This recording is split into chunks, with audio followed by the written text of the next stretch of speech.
Bonjour à tous, merci de nous rejoindre pour ce nouveau numéro d'En Tête à Tête. Nous sommes au lycée hôtelier de Bonneville aujourd'hui pour rencontrer une femme pleine d'avenir, Tracy Angelo Nicou. Le lycée professionnel est très fier de votre parcours. Vous avez remporté le 11 décembre dernier le premier prix du meilleur apprenti de France en cuisine froide. Bonjour. Bonjour. Alors déjà, vous êtes revenu à Bonneville puisque vous avez quitté le lycée au printemps, à l'été dernier. Tout à fait. Ça fait quoi de revenir ? Ça me fait énormément plaisir de pouvoir reprendre contact avec mes anciens professeurs, avec mes anciens camarades et de retourner un peu à la maison. Alors avant de parler de ce fameux concours qui vous a un petit peu mis sous la lumière, comment vous êtes arrivé ici au lycée hôtelier de Bonneville ? Pourquoi avoir fait tout simplement ce choix de vie, de carrière ? Alors c'est un métier de passion. Depuis que je suis petite, je cuisine pour mes parents, pour mon frère. Pour ma famille, c'est le repas, c'est le moment qui réunit toute ma famille. Les repas de Noël, par exemple, c'est les seuls moments où j'ai vu toute ma famille réunie. Voilà, ça a toujours été une évidence pour moi d'être cuisinière et je regrette absolument pas ce choix aujourd'hui. Ces années au lycée hôtelier de Bonneville, comment ça s'est passé ? Qu'est-ce que vous y avez appris ? Alors donc je suis rentrée il y a 3 ans et demi maintenant, en première année de baccalauréat professionnel, donc en cuisine. J'ai appris des matières comme la gestion, après des matières théoriques comme l'anglais, le français, les mathématiques, mais surtout beaucoup de pratiques et beaucoup de savoir-vivre, de savoir-être, de la cuisine, du service et tout ce qui touche un peu à la restauration. Dans toutes ces disciplines-là, ce qui vous motive le plus, ce qui vous porte le plus, c'est vraiment d'être là où on se trouve, dans la cuisine, au cœur, disons, de ces établissements. Ah oui, bien sûr, moi je ne me vois pas être dans des bureaux plus tard. Si un jour j'arrive à accéder en tant que chef, pourquoi pas, mais par contre c'est vraiment la cuisine qui m'intéresse. Alors ce fameux concours, ça a commencé en fait il y a bientôt 1 an, parce qu'il y a plusieurs étapes. C'est un sacré challenge en fait quand on est jeune élève d'un lycée hôtelier comme celui-ci. Qu'est-ce qui vous a motivé pour participer déjà au concours avant même d'envisager de le gagner? Alors quand j'avais 13-14 ans, je voyais des chefs comme Philippe Etchebest, des chefs avec le col bleu blanc rouge autour du cou, et j'ai toujours été très admirative d'eux. Voilà, ça a toujours été une passion. Et dans quelques années, j'aimerais bien d'ailleurs peut-être être meilleure ouvrière de France aussi. Et la première étape pour moi, c'était d'être meilleure apprentie de France. C'est du coup, ça fait 3 ans que j'avais ce rêve et voilà, aujourd'hui, il s'est réalisé. Et très concrètement, comment ça se passe ? C'est des heures d'entraînement en plus des cours classiques ? Comment on se prépare à ça ? Tout à fait. Alors, j'ai commencé les entraînements au mois de décembre l'année dernière. Donc voilà, jusqu'au mois de mars. 1 à 2 entraînements par semaine. Et sur la fin, j'ai dû banaliser des semaines d'école pour m'entraîner. C'était très intense. Il faut vraiment être passionné pour pouvoir faire ça. Il y a différentes épreuves, différents échelons, c'est ça ? Alors oui, tout à fait. On a la première épreuve qui est la régionale, donc que j'ai passée au mois de mars, et la finale nationale que j'ai passée le 11 décembre. Cette finale nationale, elle s'est passée en 5 heures. Donc de l'arrivée en cuisine, la préparation, la mise en place du poste de travail, jusqu'à la dégustation. Et derrière, le verdict des chefs jurys.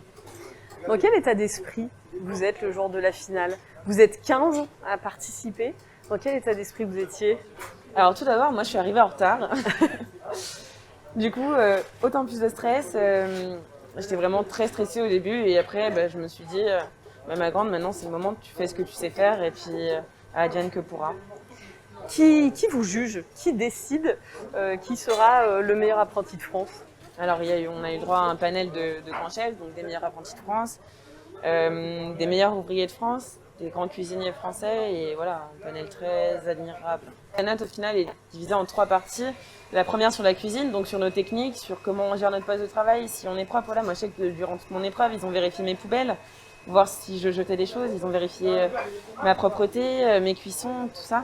Donc voilà, il y a aussi toute cette partie-là qui est notée et qui est à ne pas oublier. Derrière, on a la partie dégustation du plat et dégustation du dessert également. Parce que qu'on comprenne bien sur quoi vous allez travailler, sur quoi, parce qu'il y a beaucoup de participants à ces concours, sur quoi vous allez être jugé, qu'est-ce qui va faire la différence en fait ?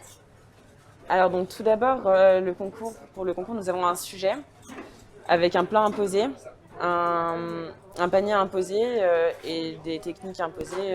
Un filet de canette en cuisson rosée, cuisse farcie en habit vert, accompagné d'une poire surprise façon vin chaud, d'une tartelette quinoa champignons, d'un palais butternut châtaigne, le jus en émulsion.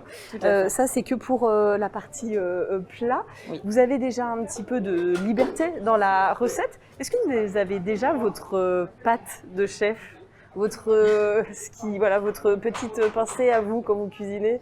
Alors, c'est sûr qu'on est vachement guidé, donc on a un sujet imposé avec des garnitures imposées. Après, j'ai pu choisir mes moyens de cuisson, j'ai pu choisir mes garnitures, ma sauce et tout le reste. Et d'ailleurs, je ne l'aurais pas fait si j'étais complètement imposée, parce que pour moi, la cuisine, c'est avant tout faire plaisir aux gens, mais aussi me faire plaisir. Et c'est pas un métier que j'ai prévu de parcourir sans me faire plaisir également. Quand vous entendez votre nom, qu'est-ce qui se passe dans votre tête? Dans ma tête, j'y crois pas. Au départ, le chef Girardin nous a demandé, dès qu'on entendait notre nom, de nous avancer. Je suis restée pendant 3 minutes qui m'ont paru une éternité, la bouche grande ouverte. Bon, heureusement, derrière le masque, ça ne se voyait pas trop. Donc la bouche grande ouverte, je ne savais plus quoi dire. J'étais tétanisée, j'étais tellement heureuse. Alors là, vous aviez un sujet imposé, des ingrédients imposés, avec un panier imposé. Quand vous avez le choix de tout ça, qu'est-ce que vous aimez cuisiner? Votre plat, celui que vous faites, vous parliez de votre famille tout à l'heure, celui que vous aimez faire à votre famille. Alors moi, je suis une vraie Savoyarde, donc j'aime faire une tartiflette le vendredi soir avec mon papa et mon petit frère. Et puis voilà, c'est ça qui me rend le plus heureuse. Donc si un jour vous avez votre restaurant, on trouvera certainement une tartiflette peut-être un petit peu travaillée. Un petit peu travaillée, ça c'est sûr, mais oui, c'est fortement possible.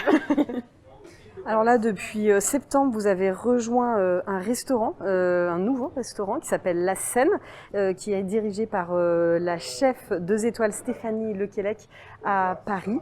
Elle est très fière de vous, hein. J'ai lu une de ses citations. Elle me rappelle un peu moi quand j'étais jeune. Elle est volontaire, passionnée, assidue, avec un caractère bien trempé. Il faut tout ça pour choisir ce métier-là? Il faut tout ça pour choisir ce métier, oui, c'est sûr, et encore plus en tant que femme. Alors, c'est sûr que de nos jours, les temps ont changé, mais comme on le sait tous, c'est un peu plus dur en tant que femme de percer dans ce milieu.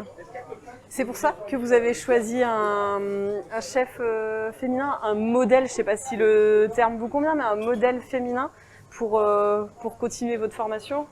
Alors, ce n'était pas mon premier but, je n'ai pas choisi ce restaurant parce que c'était forcément une chef féminine. C'est surtout pour sa cuisine, sa pâte, c'est pour tout, pour elle, pour ce qu'elle représente, et c'est surtout ça qui m'a intéressée dans le restaurant La Seine. Ce concours-là, qu'est-ce qui vous a apporté personnellement et qu'est-ce qui peut vous apporter professionnellement? Alors, je pense que c'est une grande porte d'entrée pour le monde d'après. J'ai prévu d'aller travailler. Voilà, moi, je veux parcourir le monde, la France. Je veux travailler auprès des plus grands. Je veux apprendre, surtout apprendre, c'est la base de notre métier. Et plus tard, peut-être, ouvrir mon restaurant dans quelques années. Vous êtes originaire de Haute-Savoie, hein, de Dingy-Saint-Clair. Dans quelques années, on va vous laisser le temps de parcourir, d'expérimenter.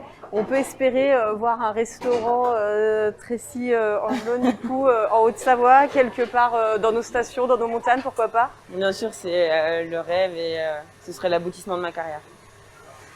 Merci beaucoup de nous avoir accordé un peu de temps et puis d'être revenu à Bonneville, ici au lycée hôtelier François Bise. Merci. Merci à vous. C'est la fin de cette émission. On se retrouve dans quelques jours pour un nouveau numéro dans Tête à Tête. Merci de votre fidélité. À bientôt sur 8 Mont Blanc.